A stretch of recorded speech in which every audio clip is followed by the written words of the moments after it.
The consequence of modern capitalism. When you look at a corporation, just like when you look at a slave owner, you want to distinguish between the institution and the individual.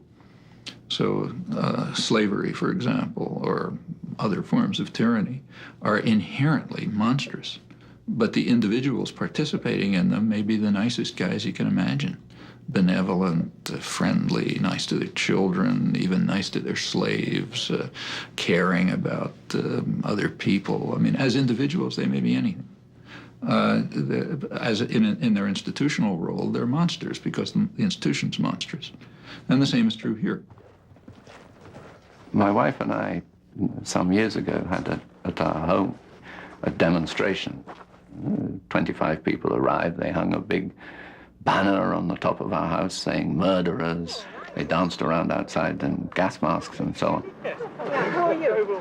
My name's John. How are you? Well, you're not looking at me when you say it. You have to be a little bit careful because I'm very sensitive to people who are not friendly. Hello, hello. Did you notice you being recorded and filmed as well? No, I didn't. No. Well, I think... You'll see yourself on television. No, but it'd be polite to mention, wouldn't it? I mean, here we are. We're not... Politeness? This man is involved in a corporation which is funding directly police, which this corporation has admitted. Who is a corporation? A corporation is an organisation of individuals, and this individual is part of that corporation.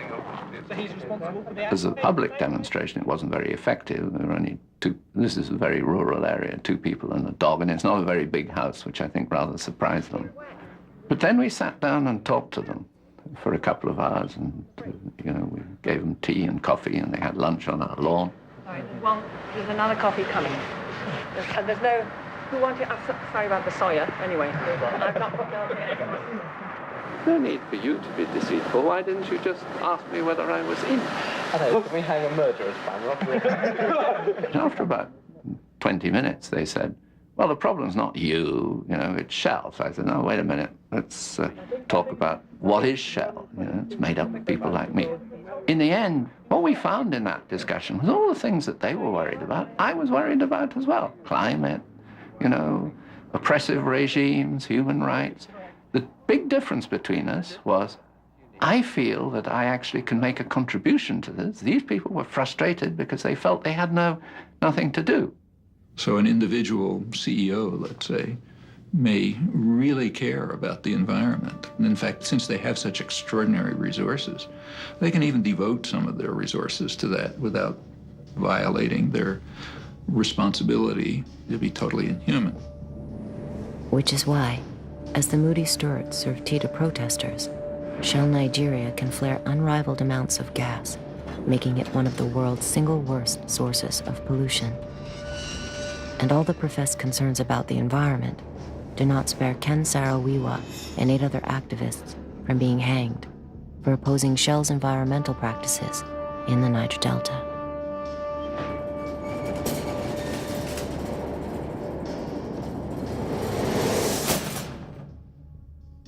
A corporation is not a person, it doesn't think. People in it think. And for them, it is legitimate to create Terminator technology so that farmers are not able to save their seeds. Seeds that will destroy themselves through a suicide gene. Seeds that are designed to only produce crop in one season. You really need to have a brutal mind. It's a war against evolution to even think in those terms. But quite clearly, profits are so much higher in their minds. The profit motive, which drove Fudsy to accomplish so much, may bring out the evil as well as the good. Hello? My work spans all industry sectors. I mean, I virtually have worked for, I'd say 25% of the Fortune 500. I've posed as an investment banker. I've posed as a venture capitalist. I set up front companies that are executive recruiting firms. Essentially, I'm a spy. I'll locate your employees and I will tell them that I'm calling from Acme Recruiting Agency and that I've got a job that pays them considerably more than what they're paying? Would they mind meeting me for an interview? And when the executive shows up, what he doesn't realize is I'm actually debriefing him on behalf of a competitor, and that there is no job, and that the office that he's at has been rented, and the picture on my desk of my family is a phony, and it's all just a big elaborate ruse to glean competitive information from him. I don't feel any guilt. It's, you know what, I mean, you have to expect that guys like me are out there. We're predators.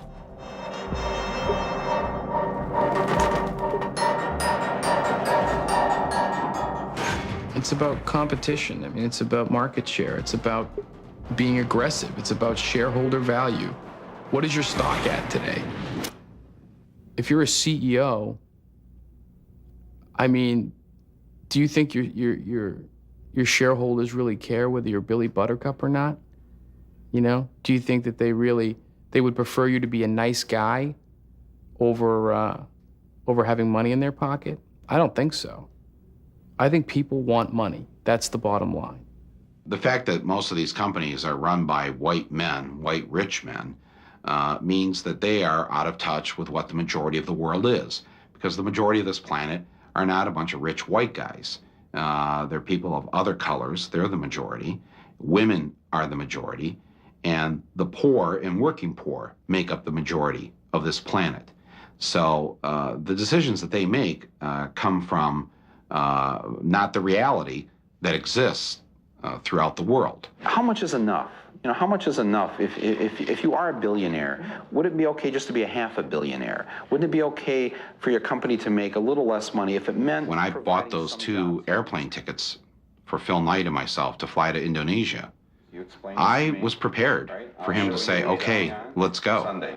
Oh, no, not a chance. Huh? Not a chance. No? No, but... They're transferable. I can change it to another day. No. And call me on it, call my bluff. And he's a smart guy. I mean, he's not stupid. And so I thought, okay, get ready for this, especially because, you know, I bought first class tickets, so, you know, it'd be a comfortable ride at least, you know. And of course, he tells me then on camera, I've never been to Indonesia. I'm like taken aback by this. I can't believe that the guy who's the head of the company has never walked through his own factories. Oh, you've got to go. No, I can't go between now and the rest of this year. When we were done filming, he calls me up a couple weeks later and he goes, I may have a chance to go there with you to the factories. I'm going to the Australian Open to watch some tennis. And, you know, maybe I can get up there, or at least you can go there. Would you like to go to the Australian Open? For 21 years, I never gave a thought to what we were taking from the earth or doing to the earth in the making of our products. And then in the summer of 1994, we began to hear questions from our customers we'd never heard before. What's your company doing for the environment? And we didn't have answers. The real answer was not very much. And it really disturbed many of our people, not me so much as them. And a group in our research department decided to convene a task force and bring people from our businesses around the world to come together to assess our company's worldwide environmental position, to begin to frame answers for those customers. They asked me if I would come and speak to that group and give them a kickoff speech to launch this new task force with an environmental vision. And I didn't have an environmental vision. I did not want to make that speech. And at sort of the propitious moment, this book landed on my desk. It was Paul Hawkins' book, The Ecology of Commerce. And I began to read The Ecology of Commerce, really desperate for inspiration. And very quickly, into that book, I found the phrase, the death of birth. It was E.O. Wilson's expression for species extinction, the death of birth, and it was a point of a spear into my chest. And I read on, and the spear went deeper, and it became an epiphanal experience, a total change of mindset for myself, and a change of paradigm. Can any product be made sustainably? Well, not any and every product. Can you make landmines sustainably? Well, I don't think so. There's a more fundamental question than that about landmines. Some products ought not be made at all.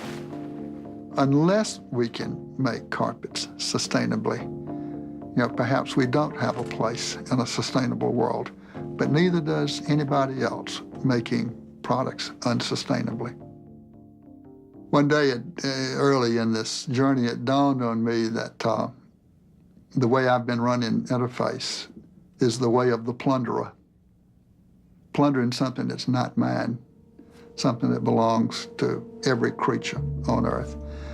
And I said to myself, my goodness, the day must come when this is illegal, that when plundering is not allowed. I mean, it must come. So I said to myself, my goodness, someday people like me will end up in jail.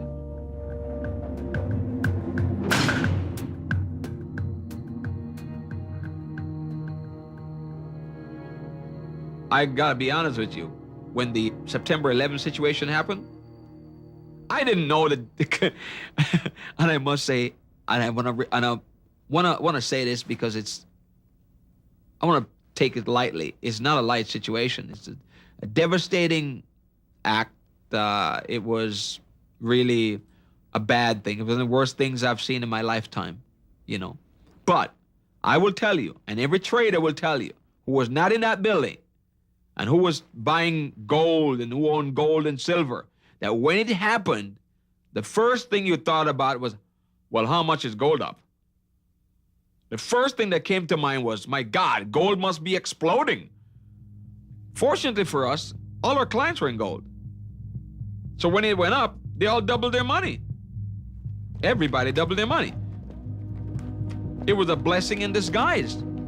Devastating, crushing, heart-shattering, but on a financial sense, for my clients that were in the market, they all made money. Now, I wasn't looking for this type of help. But it happened. When the US bombed Iraq back in 1991, the price of oil went from $13 to $40 a barrel, for Christ's sake. Now, we couldn't wait for the bombs to start raining down on Saddam Hussein.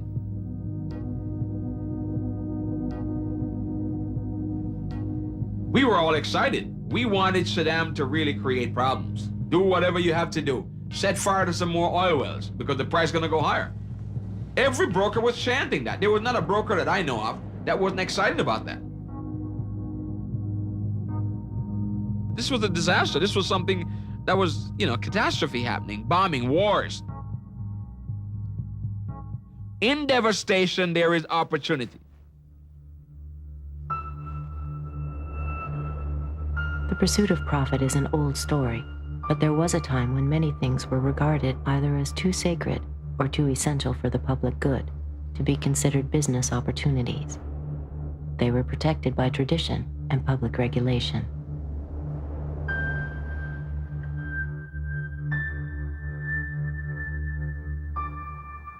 We can really begin to take a look at the emergence of the modern age with the enclosure movements of the great European commons in the 14th, 15th, and 16th century. Medieval life was a collectively lived life. It was a brutish, nasty affair, but there was a collective responsibility. People belonged to the land did not belong to people. And in this European world, people farmed the land in a collective way because they saw it as a commons. It belonged to God. And then it was administered by the church, the aristocracy, and then the local manors as stewards of God's creation. Beginning with Tudor England, we began to see a phenomenon emerge, and that is the enclosure of the great commons by parliamentary acts in England and then in Europe. And so first we began to take the great land masses of the world, which were commons and shared, and we reduced those to private property. Then we went after the oceans, the great oceanic commons, and we created laws and regulations that would allow countries to claim a certain amount of water outside their coastal limits for exploitation. In this century, we went after the air, and we divided it into air corridors that could be bought and sold for commercial traffic for airplanes. And then, of course, the rest is history.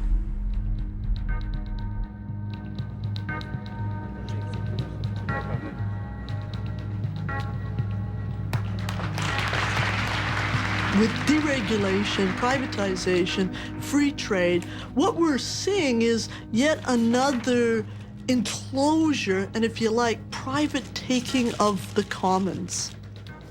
One of the things I find very interesting in our current debates is this concept of who creates wealth. That wealth is only created when it's owned privately. What would you call clean water, fresh air, a safe environment? Are they not a form of wealth? And why does it only become wealth when some entity puts a fence around it and declares it private property? Well, you know, that's not wealth creation, that's wealth usurpation.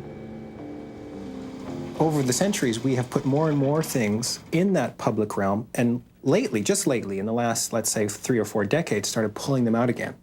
So, firefighters, for instance. This man needs the fire department. Firefighters started as private companies. Yes, and lots of other people need the fire department, too. And if you didn't have the medallion of a given firefighter brigade on your house and it was on fire, those firefighters would just, ride on by because you didn't have a deal. Well, we gradually evolved a public trust for the provision of safety on that very specific level. This is important. We should not go back from that and start saying, well, why don't we put that back in the market and see what that does? Maybe it'll make it more efficient.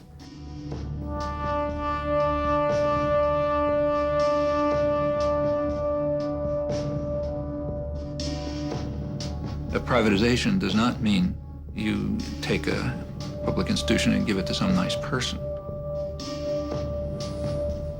It means you take a public institution and give it to an unaccountable tyranny.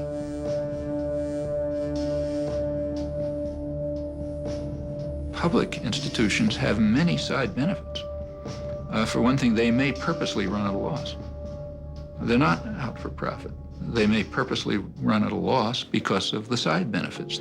So, for example, if a public steel industry runs at a loss, it's providing cheap steel to other industries. Maybe that's a good thing. Public institutions can have a countercyclic property. So that means that they can maintain employment in periods of recession, which increases demand, which helps you get out of a recession. A private company can't do that. In a recession, throw out the workforce, because that's where you make money. There are those who intend that one day everything will be owned by somebody.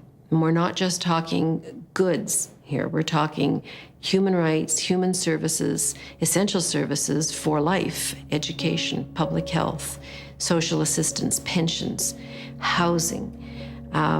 We're also talking about the survival of the planet, the areas that we believe must be maintained in the commons or under common control, or we will collectively die, water and air.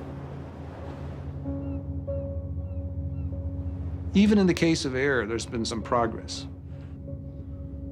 And here the idea is to say, look, we can't avoid the dumping of carbon dioxide. We can't avoid the dumping of sulfur oxides. At least we can't at the moment afford to stop doing that. So we're dumping a certain amount of stuff into the environment. So we're going to say, with the current tonnage of sulfur oxides, for example, we will say that is the limit, and we'll create permits for that amount. We'll give them to the people who've been doing the polluting, and now we will permit them to be traded. And so now, there's a price attached to polluting the environment. Now, wouldn't it be marvelous if we had one of those prices for everything? It sounds like you're advocating private ownership of every square inch of the planet. Absolutely. Every cubic foot of air, water. It sounds outlandish to say we want to have the whole universe, the whole of the earth owned. That doesn't mean I want to have Joe Bloggs owning this square foot, but it means that the interests that are involved in that stream are owned by some group or by some people who have an interest in maintaining it. And that, that is not such a loony idea. It's in fact the solution to a lot of these problems.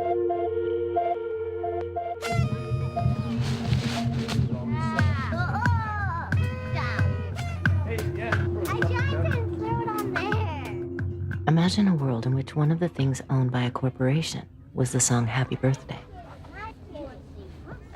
In fact, an AOL Time Warner subsidiary holds the copyright. In the past, it has demanded over $10,000 to allow you to hear anyone sing this popular song in a film. We didn't pay. We preferred to use the money to fly our crew to Boston and Los Angeles to bring you the following story. 5, 4, 3, 2, 1. Off into space. Man, that takes real teamwork. And here's a team of junior spacemen with an out-of-this-world breakfast. Comparing the marketing of yesteryear to the marketing of today is like comparing a BB gun to a smart bomb.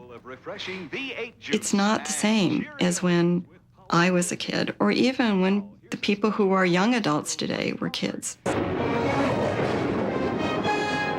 It's much more sophisticated and it's much more pervasive. It's not that products themselves are bad or good. It's the notion of manipulating children into buying the products. In 1998, Western International Media, Century City, and Lieberman Research Worldwide conducted a study on nagging. We asked parents to keep a diary for 3 weeks and to record every time. You could imagine